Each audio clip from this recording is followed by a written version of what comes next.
because if I said yes, or if I said I was going to do something, I delivered on it. So it became, well, you can trust him, Diamond Geezer, he gets it done. We've moved so much into online, and we're so one-to-one communication is so frowned upon that those skills have been lost. I'm sure there was probably a bit of a sneaking grin coming across my face that went, I'm a diamond geezer. Geoff Smith is a diamond geezer. No, seriously, he is a diamond geezer. He traded in diamonds. When I saw Geoff speak at an event, I just needed to have him on this podcast. When you hear Geoff's story, you'll be on the edge of your seat. Like, how do you approach losing £1 million worth of other people's money? Especially when those people really want their money back, and they will go to quite extreme lengths to get that money back. How do you negotiate with these sort of people? And when you're at the top of the game and you're in the security industry, an industry which has some pretty tough people in it, and all that is going on around you, how do you navigate your way through that? Geoff is a diamond geezer, and you're going to want to listen to this story to the very end and hear how he went to the top of his game in the security industry, moved and started dealing with importing diamonds from other countries, and then recovering from losing £1 million worth of other people's money. I'm Richard Osborne. This is Drive, the small business podcast from UKBF. Hiya, Geoff. Good to see you. Good to be here, Richard. I've seen you speak, and when we saw you on stage at the Business Networking show, and you was talking about your journey, my colleague Jacob was sat next to me, and his face was just like totally transfixed. And I remember sitting there thinking at the time, like, we need to speak to this guy. We really need to share this guy's story on this podcast. So having you here, absolutely fantastic. And I'm really looking forward to sort of hearing that story and really getting sort of like into the detail of it. So really, like, how do you start? How do you grow up? Well, thanks for having me on the show, first of all, Richard. It's great to come and actually have a chat with you guys and to further the experiences that you guys had at TVNS, which was a great platform to get the story out on. My background story is probably not as exciting as where things ended up. So I grew up in West London, normal family life. So loving parents, one brother. No prison visits to visit the family at the weekend. So it was all very normal, very much middle class suburbia. And my journey into being an entrepreneur in the first place sort of started at a pretty early age, where I went out and developed a car cleaning business with a friend of mine from school.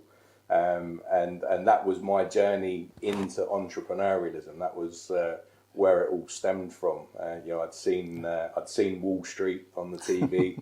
I'd seen Gordon Gekko doing his thing with his braces and his stripy shirts, and that was where I wanted to go. The idea of the money, the power, was quite intoxicating for a 10, 11, 12-year-old, and I decided at that point I wanted to get out and follow that route for myself. So I think that's quite a valuable trait to have, though, and something which quite often when you're chatting to people who have gone on and run their own businesses, is they've had that. It doesn't just suddenly then happen through their childhood, their younger years. They want to make their own money. They want to go and do their own thing. So you just mentioned sort of like 10, 11, 12. So is that this age group where literally you and a mate, bucket and sponge, going on, knocking on doors, putting leaflets together through people's... Absolutely, yeah. It was... We used a really frowned upon sales technique, which is called knock on people's doors and ask. Now you're supposed to do a TikTok dance and send an email. and someone will moan about you on LinkedIn for contacting them and daring to talk about your business. But no, we very much decided that we would go out, bang on doors, and go and see what we could get, because we wanted to go and earn money. We wanted to go and do our own thing. I would also add to that, I need to have a bit of a nod to my dad in that one, because I didn't own car cleaning stuff at that time, so I had to steal it from his garage. So he sponsored a lot of that early endeavour. He was an early investor. He was, yeah. I've gone back to him many times since for different projects. He seems to have learnt one of my lessons, which is knowing when to say no. So we evolved from the early days of out on a push bike Saturday morning, going around sort of the more affluent areas where we were to get clients by knocking on doors, and that was what we did. And from there, because obviously during that time you was in school, what did you want to be? What was your career aspiration? What industry do you want to get into? Originally, I wanted to be a stockbroker. So it really was Wall Street, yeah. It really was Wall Street, yeah. And I remember vividly having a conversation with my form tutor at school, and we were talking about careers. And he said to me, he said, "What do you want to do?" I said, "Well, I want to be a stockbroker." And he sort of laughed. And he's more like road digger. That would be more your level. And I was like, okay, yeah, I'll store that one for when I see you in a few years' time. So he was actually quite inspirational in furthering my entrepreneurial wants, because it was a little bit of I can prove you wrong, and I will. So it's interesting the people you meet on the journey and the influences they can have, even when they're trying to be a little bit negative. You can turn that to fuel where you want to go. That is interesting there. So, because when you think about a career advisor, you go into your school, your college. We're a similar age, so our careers advice is probably not too dissimilar. You go into for me, it's head of year's office, sit down. They say we want to be, all right. They chuck you a couple of leaflets or something, and that's it. You're done in like 2 minutes. Imagine yours wasn't too dissimilar from that, but this is the person that's meant to point you in the right direction of what you want your career to be. Knowing where this journey is going and thinking about how that person just dismissed what you wanted to be at that point, at the careers advisor at your school, how things may have been different if they had actually supported what your aspiration, your dream of wanting to be a stockbroker would have been then. Yeah, absolutely. I mean, I think it's very easy to be, dismissive, and I get at the time, we were all at school. He's got 30 of us sat in his room. Half of the people are throwing paper aeroplanes if you were looking out the window. And I guess it's quite easy to become dismissive when you've just got a lot of people coming at you with things that you think are unachievable. And I think that is a problem with some of our systems, is that people will just fob you off for an easy life. So it's much easier, rather than actually taking somebody and going, right, let's run with that. Let's see how I can help you. Let's see where I can go. It's much easier just to go, well, you'll find some magazines over there. Just go and take a few, and we'll catch up in 6 months' time when you filled your forms in.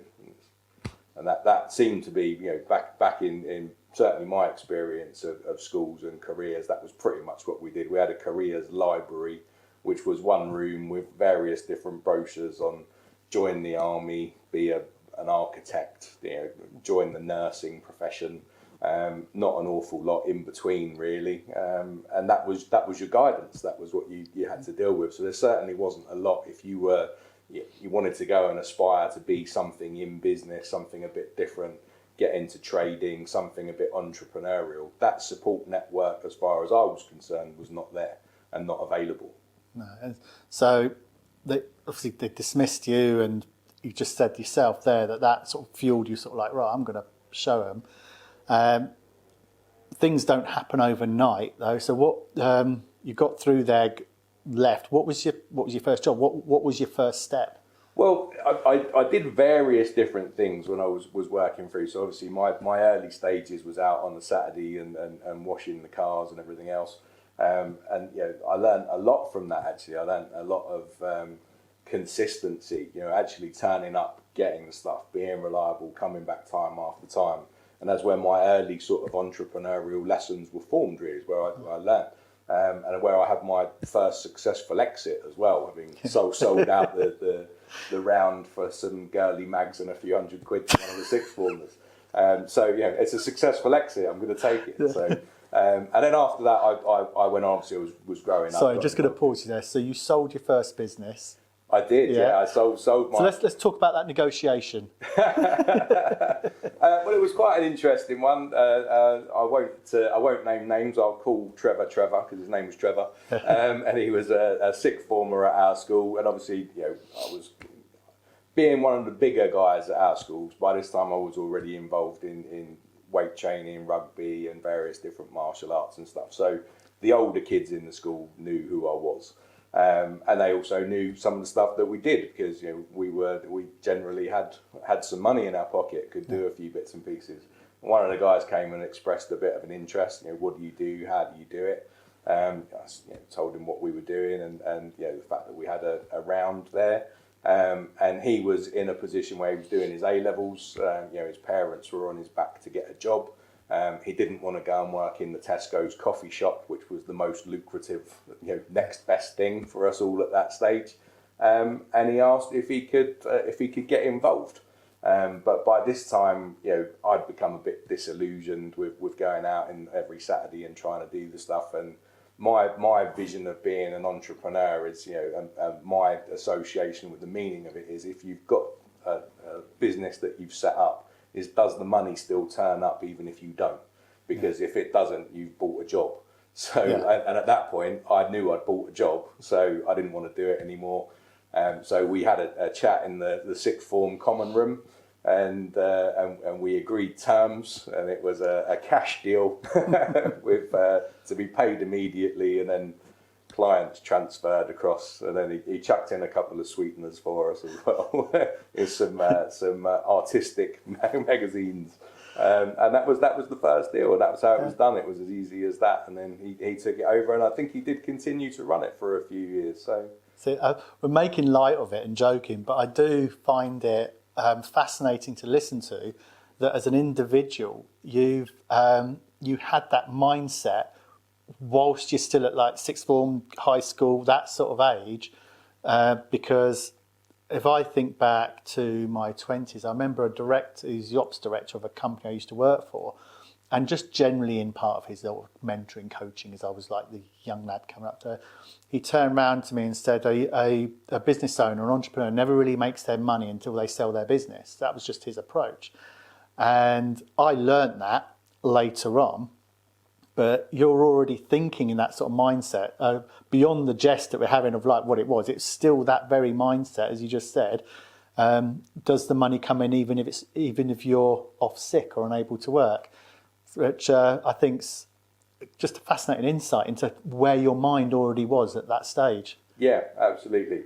I mean, I was always going to be going out to earn my own money, but in as much as the whole of that journey encouraged me to be working hard and going out and putting the hours in to get the rewards. And my whole life growing up, my lead from my parents was, if you work hard, you can get what you want. It takes time, but you'll get there. My whole issue, the whole word I didn't like, was time. I didn't like being told it's going to take years for you to get to where you want to go, because I think that there is a way you can get to where you want to go. It's just how you join up the steps. And I was very much of that mindset, and I never saw Gordon Gekko waiting for his money. He always went and got it. And that's what drove me as I was putting these things together. So when I was starting the business, I was always mindful of where it was going to end up. If I step into something, I like to know how I'm going to step out of it. And that helped me immensely in later years of knowing which door to get out of. So jesting again, but obviously you sold your first business with a cash deal in that sense. Yeah. You finished high school, you went into what some might say proper jobs or that sort of it. What was your sector at that point? What was your trade at that point? So when I left college after A-levels, I went into something that really, I never intended to. I was actually being recruited to join the police, and I had passed all of the qualifications, all of the entry requirements. I'd had the interviews, and I had a start date, and I was due to be starting with them. And then, so at that point, I was not too bothered about going to uni. Wasn't really feeling it. I was going off into the real world. I was going to go and do something, and then something came out of left field that derailed the police application, and I had to go and get a proper job. Right. so then I found myself out in the world thinking, well, what am I going to do? And I got involved in the insurance industry, and I was the man at the Pearl. So for anybody under the age of 40 who's got no idea what that is, probably ask your parents. But I used to basically do knocking on doors, in as much as going around to people's houses and selling them home insurance and car insurance in their houses. And that was how I then got involved in financial services. I remember that, literally people coming along, knocking on your doors. You alluded to it earlier, so it's really frowned upon, but that is how business was done domestically during that time. It was going through, knocking on doors, and it was a tough old gig, whether you were selling a vacuum hoover or insurance, or was it the pools? Pools coupons. Pools coupons. That it was, but it's a good confidence builder. I think you learn a lot. You learn how to talk to people, and that's the thing. You see massive investment from people now trying to deliver sales training in their companies for their online services and their TikTok dances and everything else. But what they lose is the ability for their staff and the people involved in their business to actually communicate one-to-one in a persuasive manner. They lose that because we've moved so much into online, and we're so one-to-one communication is so frowned upon that those skills have been lost, which is why now those companies are having to reinvest in getting people to come back in and educate their staff how to actually do it. Whereas we just learned it on the street. we learned, and you learn a lot of resilience as well, because for every 20 doors you may knock on, you're lucky if you get one to turn around and go, oh, I was just thinking about my insurance. Absolutely, yeah. It's not the first thing that comes up when you're trying to get the kids' tea ready and someone's knocking on the door to talk about your house insurance. But that was how we did it. We had ambitious targets, and big businesses were built off the back of that. Some huge household names built their legacy on knocking on people's doors. Yeah. So how did that career develop? Interestingly, so I stayed in the insurance for a number of years, and I got involved in corporate marketing within that. It was around the advent of stakeholder pensions when they came out for the first time, wonders that they were. And I was involved in selling those to businesses. And part of that was doing stage presentations to companies for all of their employees and fielding questions from them, and then getting them to sign up to pension schemes en masse, which was it was a great experience. And again, massive on the confidence building and the communication skills when you're stood in front of a building firm of 400 or 500 guys who have been pulled in off site to sit and listen to you, none of whom want to be there because you're talking about taking some of their pay away and putting it into something they can have in 30 years' time. So it was a real steep learning curve. It was a really good time. Yeah. So I'm picturing this person in my mind now who's a bit of a go-getter, wanting to make their own money from a very early age, take control of their destiny in that sense. The selling insurance, a very very suit and sort of formal type of industry sector, going a bit, again, door knocking, very, well presented, good communicator, sounding like very, sort of sensible person to be sort of, to have within your organisation, be working with, moving into the corporate world, and selling pensions, a very sensible, very formal, legal kind of industry, really. So you're in that role, you're selling pensions. So what sort of happened next? you had a bit of a career change. Well, yeah, eventually? absolutely. Well, running alongside all of these things in the background, as I said earlier, I'd been, when I was at school and at college, I was very much into the gym and the weight training and the martial arts and the rugby and everything else. And part of that journey had seen me sort of running a gym in my spare time.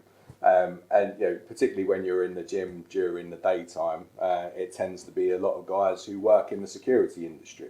And they're in there sort of 10 o'clock in the morning when everyone else is already at work because they've been up late, and they go in and they spend the day there training and eating and swapping tips on what steroids to use and this sort of thing. And obviously that became part of my world, and because I was there and I was connected to these people, it wasn't too long before one of them came along and said, listen, bit of a bigger guy, look all right in a jacket, we've got some work on Saturday, we're a bit short, can you come and help us out? And that was my first foray into the security world, and was working in pubs and nightclubs, and eventually going on to some executive protection and various different bits and pieces before I developed my own security business in years to come. I was running that alongside my sensible day job. So you're literally such different kind of roles when you say you literally alongside. So at that point, whilst you're selling insurance and selling pensions, you're often dressed on door at nights, bouncer, door security for presumably nightclubs, casinos, anything like that. Yeah. It's, on a serious level, I imagine the communication skills you developed and learned throughout your day job enabled you to diffuse situations and have conversations with people without having to resort to physical restraint. Well, I can't say that it was always like that. No. But I did manage to talk my way out of more problems than I had to physically fight my way out of which, in that industry, it's inevitable that there's going to be a few of those altercations as well. But again, within that whole process, I was running this job very much alongside my other stuff, and it was all about, really, for me, it was about putting money in the bank to be able to do other things at that time, because I wasn't really overly enamoured with having sort of the day job that I had. Didn't really know what I wanted to do. The security was good. It was good fun. I was meeting interesting people. I was earning money while most people were spending it. But I was back to having to have that work ethic again, because I was working 5 days a week with my insurance job. Sometimes I was working 6 nights a week. And occasionally I was doing other bits and pieces at the weekends as well. So I became almost a workaholic at that point, because I was running 2 and 3 jobs at the same time, but a bit aimlessly, with not really knowing exactly where I wanted to end up at that point. So when did the light switch go that inspired you and give you that direction? When did you get that focus? Well, it was a couple of years into it, when I was working for a bank by this time. I'd moved across to work for one of the high street banks doing wealth management. And I had a bit of a disagreement with one of the area managers of that bank, who was suggesting that I should be pushing products harder to people that I thought shouldn't be having them pushed on them. And so we had a bit of a disagreement, and he left my office promptly through the door horizontally, and at that point, I thought I'd made my point, and that would be the end of it. But he made his point quite succinctly in a letter on the Monday morning, which said, "Go and never darken our doors again." So fair to say that he won that encounter. And so now I was jobless. So now I was sitting there. Obviously, I still had my security work, which I'd done all of the time. I was sitting there now on my sort of impromptu vacation and thinking, what do I want to do? And again, I've always had that thing. I want to work for myself. I want to do my own thing. I want to earn my own money. And now I'm thinking, we go with what we know. And what we knew at that point was security. and I knew it well because I've been doing it for a long time and I had a lot of good contacts in there. But what I was going to have to do now was going to be slightly different, because if I wanted to do this as an entrepreneur and I wanted to do this as my business, I was now going to have to start going head to head with people that had been allies of mine in the first place. And that could be quite tricky.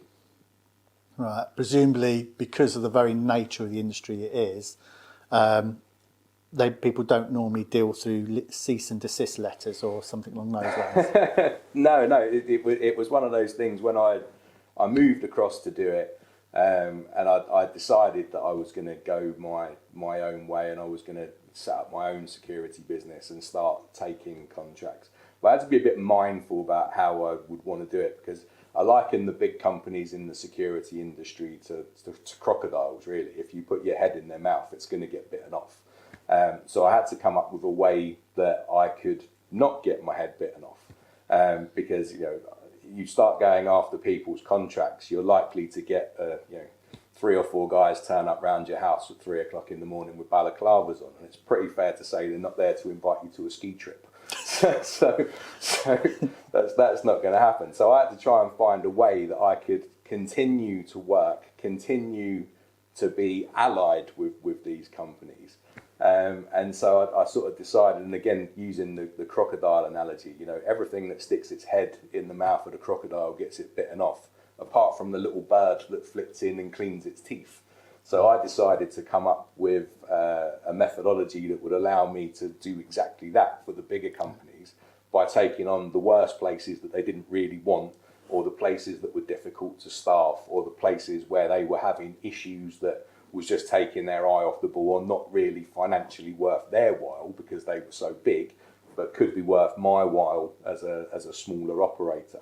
And that was how I set out. That was my USP. That was I decided I would go in under the radar, in a supportive function, and be non-threatening to those guys. So I wasn't directly challenging them head to head, but more working aligned with them. So trying to work a bit smart, as opposed to just going straight into a confrontation situation, which I would definitely have lost at that time. And I'm presuming that worked well and put you in good stead? Yeah, it worked well for a good period of time, and it was fair to say that we had a good relationship with the companies that we worked for. The guys that I employed were fantastic, really good guys. The fact that we took on places that were slightly harder to deal with or a bit problematic meant we were able to charge a bit more money for doing that, which meant I could pay better rates. So I was able to attract the guys that wanted to work for more money, and I was able to go and the security industry that time was about having the biggest, scariest people available that would get the job done for you. So I was able to recruit those kind of guys because I was able to pay more money. So it was a good self-fulfilling circle, really. I was able to charge more, therefore I had better guys, therefore I got more work. Okay. And then your business grew and grew during that time, and you went into private security? Yeah, we did lots of different bits of private security. Obviously, we were still servicing the pubs and the nightclubs. We started doing some executive protection stuff. We did private weddings for people. We did some interesting weddings where there had been estranged spouses from previous relationships trying to turn up and having to secure the sites to stop people trying to gate crash the weddings, which was interesting. One of the best, most interesting jobs we did was a diamond exhibition, and that may have prompted me to think about things further down the track. But we looked after a jewellers that was having a big diamond exhibition for their clients, and we did the private security for that. So some interesting jobs came out of it over the time we were in there. And the thing with private security or that sort of sector is you get to meet some really interesting characters. Yeah, I think it's fair to say that over time I met quite a lot of interesting characters, some more interesting than others, and some of the people that I met on that journey, who I'm not going to mention on your podcast, may have sort of shaped the way that some of the outcomes of my business journey at that stage went, there've been various sort of films, and yeah, I was talking to a guy the other day who was listening to my story, and he was, well, you know, if Guy Ritchie did business, he'd be talking about your stuff, and that was kind of how it evolved. Was, you know, that sort of world I was in contact with. So I began to get pulled into circles of what we would loosely refer to as business people. Who thought it was quite useful to have, you know, a young cocky guy with a, you know, fairly robust private army at his disposal, wrapped around them. So I've met some very interesting people during that time. What was that lifestyle like at that time? Well, at that time it became really good. But the problem is you start believing your own hype. So I was young. It was a lot of cash involved in the business. We had, you know, a big group of people around us who, you know, were looking out for my interests wherever, and it became nightclubs, VIP parties, exotic weekends away, you know, champagne bottles with sparklers on, and the parties behind the private curtains everywhere. And it became a bit of a social world. And the problem being that once you get into that, it's very easy to start getting the taste for that. And it starts to run ahead of you. And I was doing that all the time. And there was a couple of times where we were going out partying or involved on nights out. And one of the bars that we used to look after, I used to get on very well with the guys who ran it. So we'd been drinking in the bar that night, we'd had a lock-in there, some people had stayed, then we'd gone to a club afterwards. And the following week I went in to pick up the wages for the security who worked at that bar, because they were my guys as well. And we sat down and he said, "Oh, so we need to sort out the money from last week." I said, "Oh yeah, that'd be great." He said, "We need to talk about the bar tab as well." I said, "Yeah." I said, "Well, let's just sort out what the wages are, and then we'll sort out the difference between us." And he said, "I'm glad you said that." He said, "I thought that would probably be the best way of doing it." So at this point, the penny hasn't dropped. I'm expecting him to give me some money, and I'm expecting him to knock some off. And he just gave me a bill for $3,500. So we'd gone out for the weekend, gone out on the night, wasted the entire week's wages for the staff that had been working there, and now owed him money for being there as well. And it was at that point, really, for me, the penny dropped that at some point social and business has got to separate, and you cannot have the two together because it doesn't work. And that was quite an expensive lesson. So when you're living this lifestyle, so I really am like picturing like a movie scene, like Guy Ritchie almost, like in my head here, of glamour, glitz, note 50s flying everywhere in these sort of private bars sort of thing with heavies around, you know, like you can't speak to him sort of thing going on, and like just like cash flowing out pockets and sort of thing, and mixing with some sort of high profile people that you might see in the media or not, sort of thing. Yeah, it was very much like that. It was very much like that. And, you know, unfortunately, you soon realise when you're trying to live that lifestyle that you do need to have an abundant amount of 50s that are going to fly out of your pocket. And that becomes difficult to keep up with. And you are then moving in circles where there are, you know, VIPs or celebrities around it. And you learn very quickly on that circle when you're trying to keep up with them that most of the stuff they get's complimentary. And yours isn't. No. Yeah, so it is very much like that, and it becomes a different world. And what happens when you get into that world is your mindset changes, and you start to believe things are normal and that's your normal life, when actually it's a long way divorced from what normal life is really like. And so it very much, the people that you're putting around you and the things that you do and the things you start accepting as being normal, your perspective really gets skewed. So when you're living in that lifestyle, you, as you say, you believed your own hype at that sort of time and what was going on. Like, imagine it being very intoxicating in itself anyway. the penny's just dropped at a point where you've just gone to expecting to pick up money and actually being given a bill because maintaining that lifestyle. I don't know whether I'm reading a point in time here, but what was the journey, or how did it happen that you come to, I'm going to use diversify your business? Well, what happened during this diversification process was I got a phone call one day out of the blue from a guy. I knew who the guy was, and again, no names. So, listen, you've been on my radar for a little while. Like to talk to you about a bit of business. I think will be a good fit for you, good fit for us. Need you to come down to have a meeting tomorrow, 2:00. Get yourself there. It wasn't a case of he waited for me to say yes. By the time he'd said get yourself there, the phone had already gone down. And I was like, okay. And this was somebody that they're not asking. Yeah, this was. There are certain people and certain industries, and particularly connected around what we were doing, where sometimes it's better just to go, okay. What I had begun to realise is that, despite the fact that I had I describe as a few big units around me who were quite handy when push comes to shove. That old adage of there's always somebody bigger around the corner. I was already sort of thinking of myself as a big fish, but what I didn't realise was at that point I hadn't really got out of the spawning pond, let alone into the pond. And there were some pretty big fish in the dark depths of that pond that would have been seriously detrimental to a small fish like me.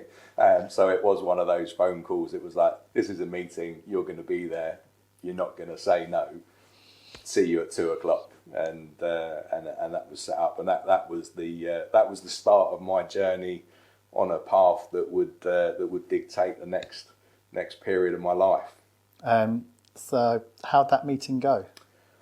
Well, I turned up in what I later described as the diamond trading capital of the world, which was Bracknell, and I walked into a pub just down in the town centre, and 2 or 3 guys came in to talk to me about what this business proposition was. And the business proposition was basically, I've got somebody who can get us diamond purchasing licenses in Sierra Leone, and we can set up a company down there where we'll be able to legally buy rough diamonds, and we can bring them into England, and we can sell them in London, and we can make vast swathes of cash. And in order to do that, we want to use your money, we want to use your security, we want to use your people, and after you've finished paying for it all, you can give us 50% of whatever you make. And I thought, that sounds like a great deal. I must get involved with that. Should we just run through the economics of that for a moment? Yeah, exactly. So you're going to take all the risk, and when it all goes wrong, it's going to be all your fault, but you're going to pay us half anyway. And so that was the economics of the deal. Just to work out whether there was any part of that that's in your favour, presumably 50% of the profit, or 50%, so you do get all your costs covered. We have costs covered, but you've got to front it in the first place. Yeah. Okay. And then you're going to take. So done properly, it could be. But again, to go back and quote films, diamonds. What do I know about diamonds? I don't know anything about diamonds. I'm insecurity. Until 2 nights ago, I was making my living punching people in the head. And now I'm here talking about how I'm going to ship diamonds around the world and set it up as a business entity that's going to be doing business in England with diamonds from Africa. How one day can flip everything you do on its head. It's quite surreal. Just to cross one part off here, this was a legitimate business transaction. Correct, on the paper trail, literally. So they've got the license. Well, I'd have to pay for the license. Oh, you'd have to pay for I have to buy the license. So there is a license, a paper trail. You go out there, You buy rough cut or uncut diamonds, Correct, yeah. ship them back to the UK, in suitcases through? They were just carried on, and then you had to declare them at the airport when you came back, and then you pay your duties and then the VAT and whatever at customs, and then you whiz them off up into Hatton Garden as was to sell the stuff on. Okay. So yeah, all legitimate, but very expensive, and as we were to later find out, incredibly risky. Okay. So presumably you thought that was a cracking deal and got involved?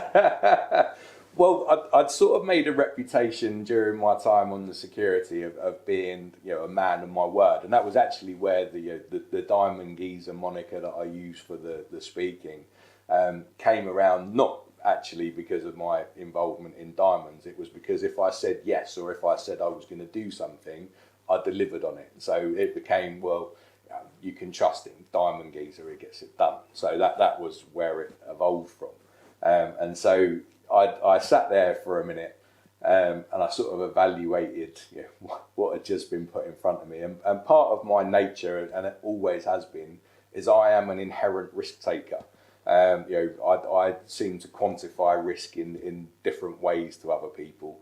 And so all of a sudden, I'm sure there was probably a bit of a sneaking grin coming across my face that went, I'm a diamond dealer. and so I went, okay, let's do it. And that was that. And that turned out to be one of the most expensive sentences I ever said.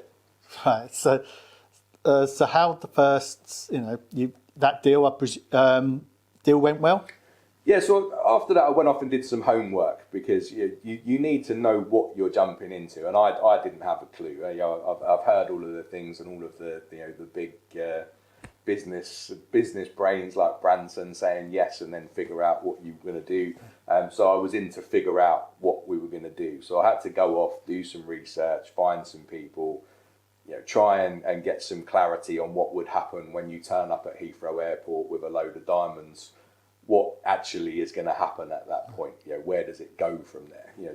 Does somebody turn up with some silver bracelets to put on you? What happens? So I did some research, and I basically had to go back to, again, I always go with what you know. Security was what I knew. So at that point, I'm thinking, right, I've got to take risk with money, risk with product, protect the money, protect the product, protect me. So I then went and assembled some security guys who had got experience in Africa, who had been ex-special forces, British military guys that we had access to through our security network, and brought them in to go and do the first trade. They jumped on the plane, went down to Sierra Leone. One of the things I hadn't accounted for is how bad communication was at that time. It was really, really difficult to be able to communicate with the guys on the ground and to be able to talk with them and find out what had gone on and what was happening. You couldn't WhatsApp them?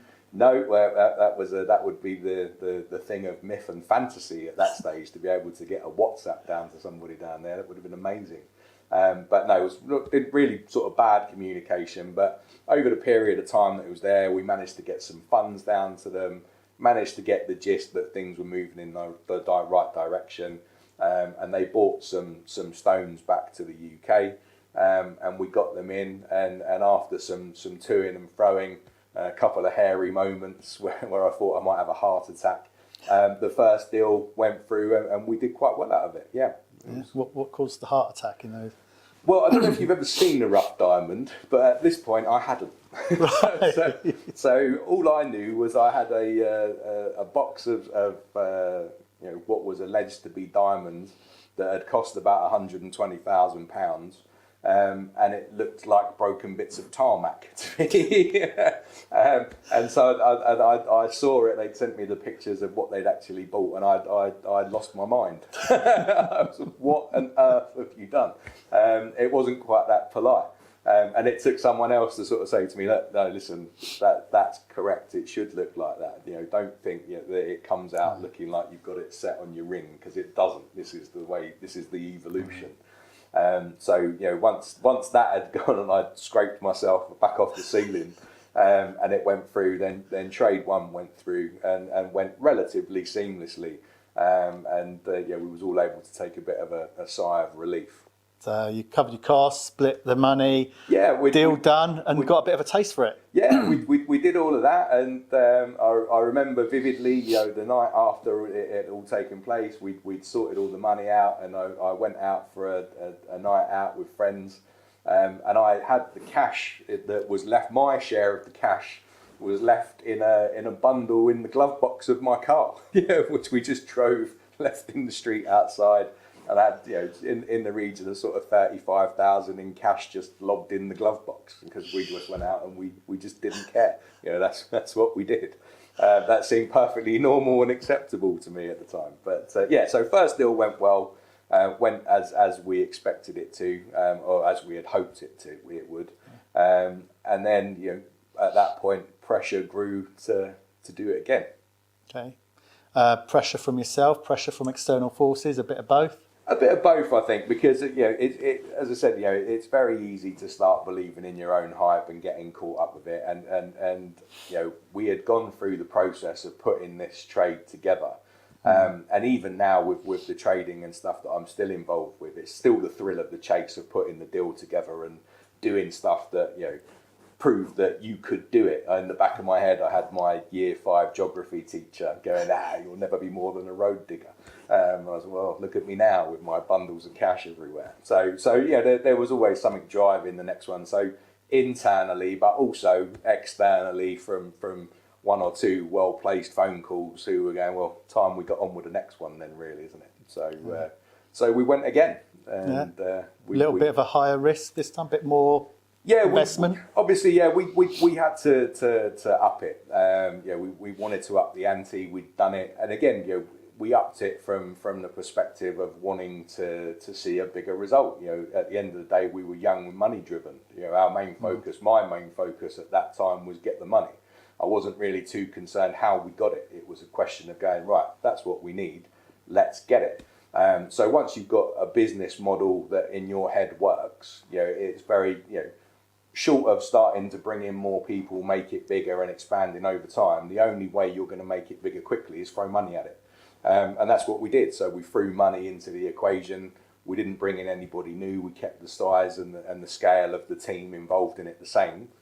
But now we upped the ante and we sent a lot more money down there. It sounds simple business logic. When you're buying stock, if you buy 100 grand's worth of stock, you sell it for X amount. If you buy 200 grand's worth of stock, you're basically doubling your margin and doubling your margin again, presumably. Same sort of metrics. Similar sort of ethos, but again, it's dependent on what you're buying when you're buying rough diamonds.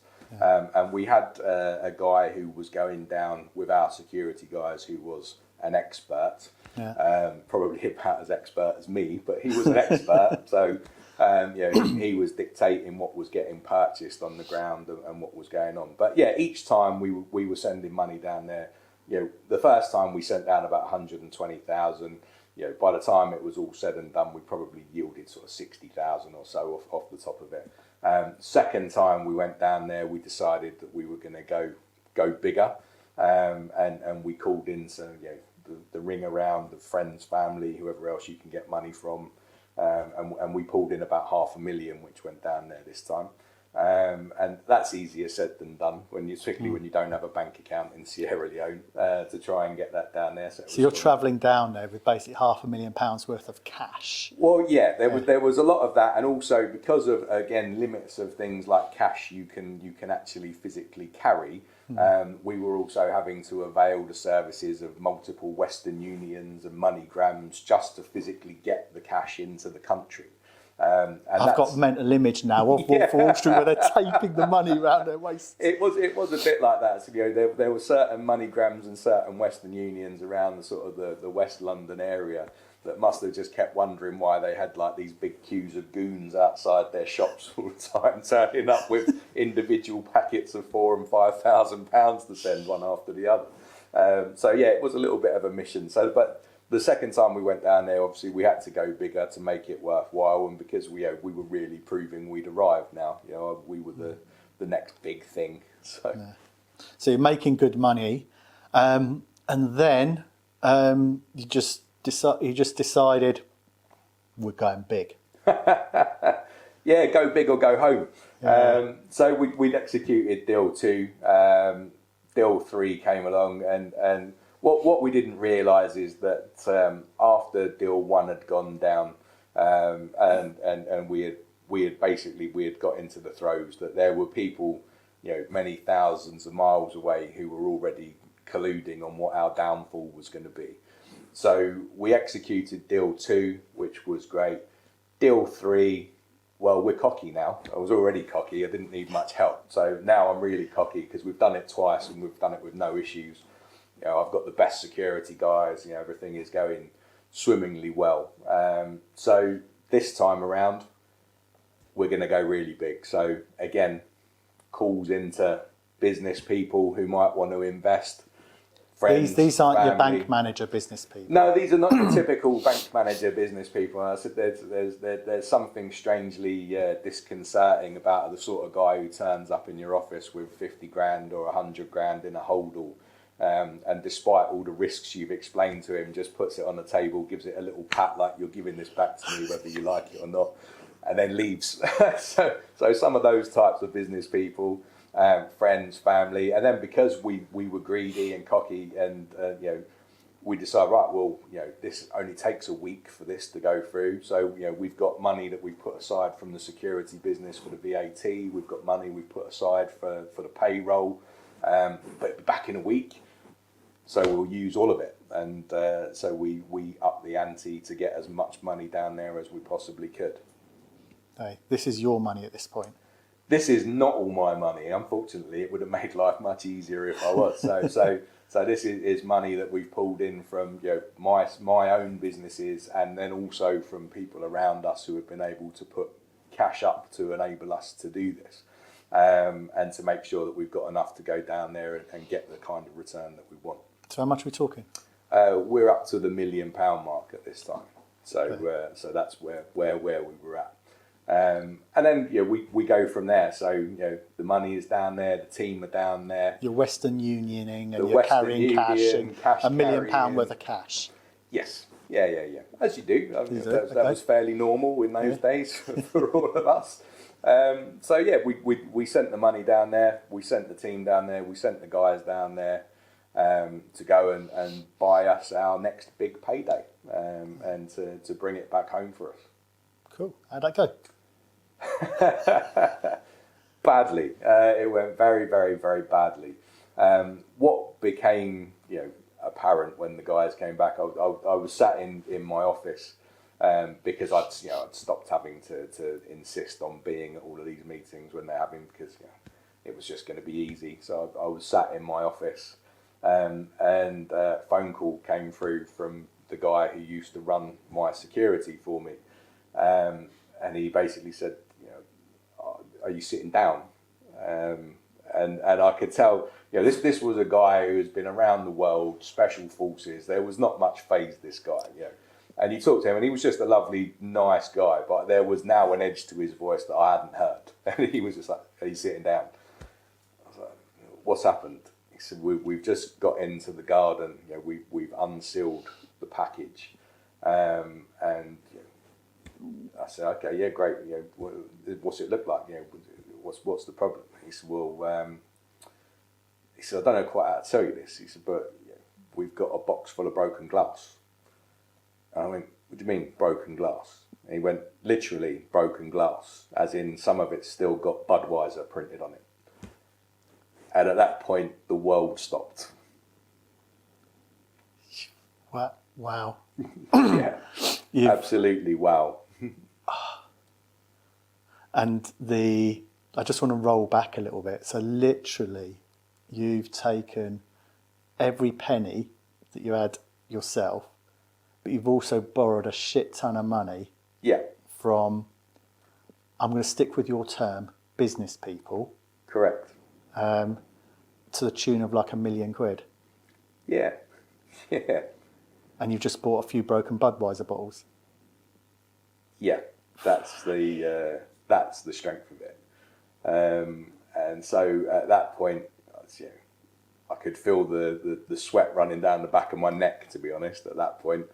The girls that were in the office working at the time, I just went, you just need to get out. Just go, don't care where you go, just get out. And by the time the second one of those walked out the door, I was already being sick in the bin behind it, because it was the first time in my cockiness that I had suddenly got the dawning realisation of what this actually could mean. Not only could it mean the end of my business, it could actually mean the end of my ability to walk on the face of the planet. And that suddenly became crashingly apparent to me. So how do you deal with that? Well, it was really difficult, because I went from having all the friends in the world and all of the allies in the world to suddenly realising I had nobody. Because when we were talking earlier, you used the phraseology talking about rats off the sinking ship, and that's what it was. Everybody that I knew, people I thought were close to me, people I thought would be supportive, suddenly just ran for the hills. Literally, you couldn't get phone calls, wouldn't get answered, people wouldn't talk to you, and some support came from places I wasn't expecting it to come through. And people tried to pass sort of bits of work to me where I could earn some money and try and make amends with people. But one of the things that I realised at that point is that if I just sat quietly in a corner hoping that this was going to go away, is that might mean I might end up planted quietly in a corner and just disappear. So what I had to do was to, again, going with what one of the things that I can do, and I do quite well, is communicate with people. And one of the things that in entrepreneurialism across the board I talk about is learning how to communicate. And so I had to basically go cap in hand to all the wrong types of people and explain how I was going to fix things. And it was not a quick process. It wasn't something that I can get this sorted out in a week. This was something that took a long time and had very real repercussions on my life and how I had to live it. And there were certain nasty events that forced me to having to go and do different bits and pieces. I had to relocate for a little while I was creating that space to be able to make opportunities, to be able to redress the balance with people. So in as much as I had to make communication and I had to talk to people, it's very easy when you find yourself under pressure that it can become all-consuming unless you can distance yourself from it. And when you're getting relentless phone calls, people driving past your house at 2 and 3 o'clock in the morning, turning up outside your kid's school, that's a difficult position to find yourself in. So you have to create a bit of distance to be able to go away, come up with the plan that you can then come back and act on. One of the things I saw you speak about is tackling this head on, going to meet somebody to talk it through. Now, we've had a guest here in the past who had a challenge in his business where literally he couldn't pay the bills, so he made the phone calls to this. Now, this is on a different level in the sense that this is life, but just to paint a picture in absolute clarity, one of those meetings I already talk about, was it effectively in a crib? It was, yeah. Tell us that experience. So yeah, we basically were going to have a meeting with one of your funders. Well, yeah, some people that had funds into us. I would stress with these guys that they were legitimate guys who had put money into the venture, but nonetheless, when you're talking about these types of amounts of money, everybody is an issue. And so as we were driving up to the meeting, I was driving up with one of the guys who was involved in my business at the time, and he was saying, I said to him, well, I think it should be okay. I said, but if the meeting takes less than 10 minutes, we're in dire trouble. If it takes half an hour and onwards, it may be that we'll be okay. And he said, so just to clarify, he said, if this meeting takes less than 10 minutes, is it a case that we're driving straight to the airport and leaving? I said, yeah, that's a pretty fair assumption. And I had my passport in my jacket. So we drove up to the meeting, and we went into the building to have the meeting, which was in a converted chapel. So when I went in there, I was met by the young lady. Said, "Oh yeah, I need to take you downstairs and have a seat, and the guys will be down in a minute." And when she took me down and sat me downstairs, it was in the crypt of the building, complete with headstones and stuff down the side of the wall. And they kept me waiting down there for, it was maybe like 2 or 3 minutes, but it felt significantly longer when I was sat there. That was quite a concerning time. Yeah. But you chose to address each of the funders. I'm going to keep using that term. In this venture, and put proposals to them on how you were going to get their money back. Yeah, nobody sets out to fail in business. You never set out to get it wrong, but it's inevitable at some point you will make a mistake. There's no such thing as a perfect business. And so, it had gone wrong. And I've had businesses later that have gone wrong. But the main thing being that, as you communicate with people, you work, you cooperate, you find ways and means of addressing situations with them. And the outcome of that then generally is good for all people, because it shows a willingness from your side to honour commitments that you've made. And people that you work with generally want to get their money back.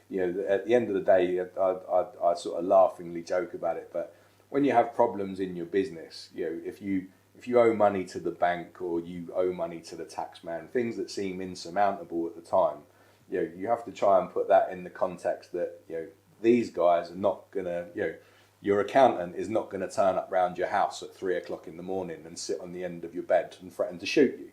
Whereas the guys that were talking to me might well have done that at some point.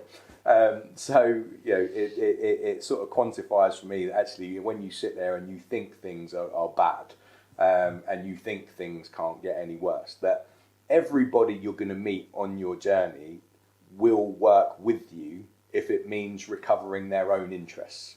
And I think that was the big takeaway that I learned, is actually that, no matter how bad you think it is, if you can communicate, you can make a plan, if you can work with people and it's in their interests, then it's never as bad as you actually really believe it is. Right. And you obviously got through that, and I dealt with that situation, and you're still here, we're talking. I'm not telling you where I live, though. So how did you move forward from that point? Well, from that point, obviously, it was a really great meeting. So the guys that I met with, in a very short space of time, turned around and said to me, "Okay, thanks for recognising the problem. We can see what happened. We can see that there's a story here. It wasn't your fault what had happened. So we would like to work with you, and we think there's a way that we can utilise the skills that you've got and our business, and we will fund some operations for you, fund some business, and you just come back to us with a plan and let us know what that's going to be, and we will support those endeavours, and you can earn money out of it, and you can earn money back for us at the same time." And so that then set me off onto my next sort of journeys, and the guys that I now find myself in now, where I'm still involved in trading and commodities, albeit not diamonds anymore, but I'm still involved in that industry, and various other supporting industries within business and coaching and mentoring. So it really was a pivot point for me of that. When you get as low as you ever can, and when you get to a point where everything that ever mattered to you has been completely stripped away from you, and I do mean everything, to the point that going for a cup of coffee at the Wimpy would have been a luxury if you could afford it. It was hard, and had to become something where I reinvented into something else completely different, in order to give me a chance to repair past damages and also to build something new for the future, and rekindle relationships that had been damaged by my earlier exploits. Yeah, so how long did that take to do all that rebuilding? That was, as I said, it was not a quick period of time. That's a journey that's evolved over a period of years for that to happen, and to an extent is still happening, and still moving forward. There are still people that were involved in these exploits that were damaged by those exploits, and their life was damaged as a result of it. So it's still an ongoing process of making amends with people even today. But it's now in a situation that's managed and controllable, and it's a process of rebuilding for everybody. So I think the main thing, as I said to you from my early experiences in business, is about that consistency and showing up and the reliability and being accountable and being there. And so it's an ongoing process. It's not something that's gone away overnight. These are things that are still very real and sit in the background of things that I do today. Yeah. Whilst we've been chatting, at each point you've sort of been great in highlighting sort of some of the key sort of what that experience picked up. If you was to pull together that whole journey that you've been on and pick up like 3 key things that have put you in the best stead and key takeaways from your whole experience in your life and business, what would they be? I think it's quite difficult to summarise sort of 30 plus years, but I think the real takeaways for me, one of the most important things is about who you put round you. We've talked about the fake friends and the people turning up who do half a job around you. One of the things that I've found is I am a real risk taker, and even to this day I will take risks that most people will think unreasonable.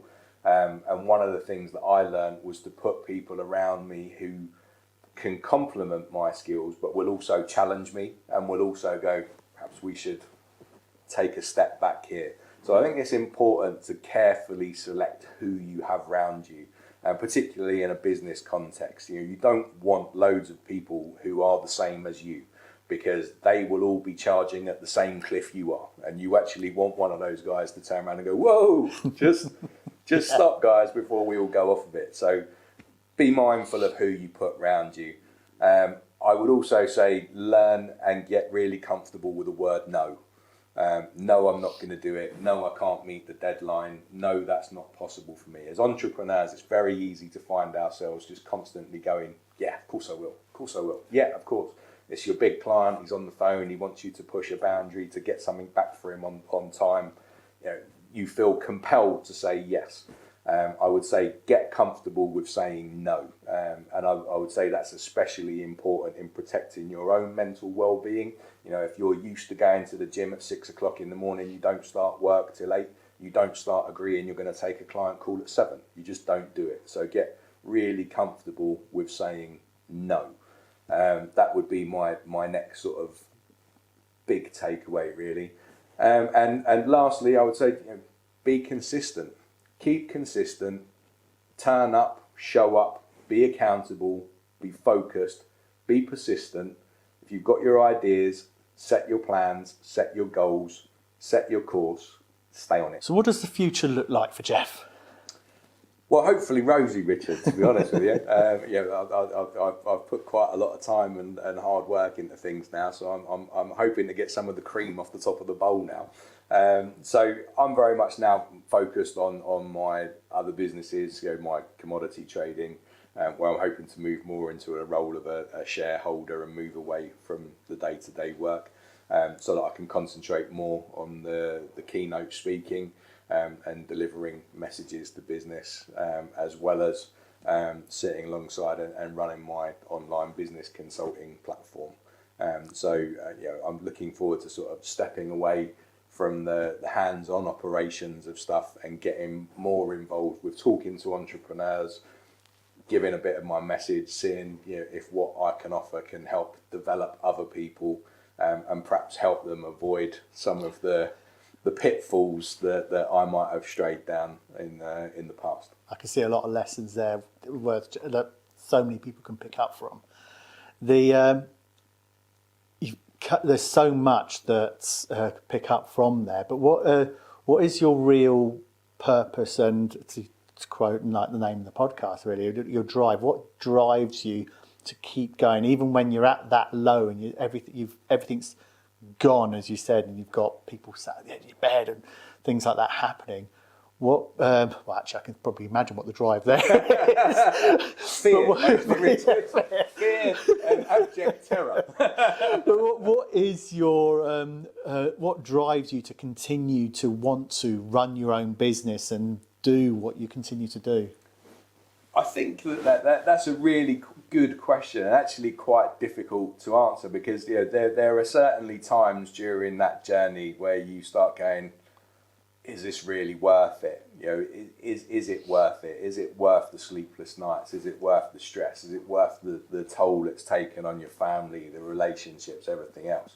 And sometimes, when you sit there at 2 or 3 o'clock in the morning, the answer to that question is no. But then when you had a chance to sit back and reflect and look at it again, I think the thing that really drives me is that I like to achieve things that people have thought that can't be done. I like to challenge the ability to get things done. I like to prove new routes of getting things done. And as I said earlier, sometimes for me, the whole thing of business is the thrill of the chase. I enjoy going and getting the deals done. I enjoy that adrenaline of doing something new, of challenging myself. And I think really the thing that keeps me on it is that I just love the challenge. I like to be pushed.